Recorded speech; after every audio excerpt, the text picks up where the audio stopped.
ang host ng It's Showtime na si Kim Chiu sa mga reklamong natanggap ng Movie Television Review and Classification Board dahil sa mga pahayag na kanyang ginawa sa isa sa mga segment ng programa.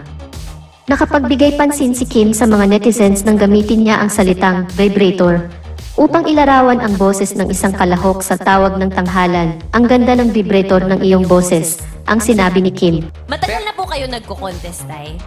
Sumasali sa mga contest, mga ganito? Sa amin. Barrio. Announcer po ba kayo, Tay? Ang ganda po ng vibrator ng boses. Pwedeng radio announcer. Vibration ng boses.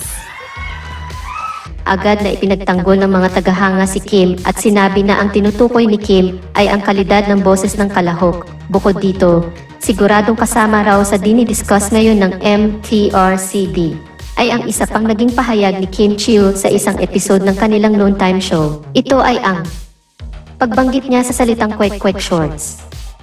Pero in fairness, agad naman siyang kinorek ng co-host niyang si Jong Hilario at sinabing kwek-kwek shorts. Hear it ni Kim, kwek-kwek shorts. Ang MTRCB ay nagpapasya rin hinggil sa insidente ng cake icing sa pagitan ni Vice Ganda at Leon Perez.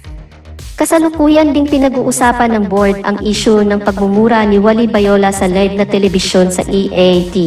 Sa kabila ng kontrobersya, nanatiling matatag ang suporta ng mga tagahanga ni Kim Chiu. Marami sa kanila ang naniniwalang ang pahayag ni Kim ay ukol lamang sa kahusayan ng boses ng kalahok at hindi dapat bigyan ng masamang interpretasyon.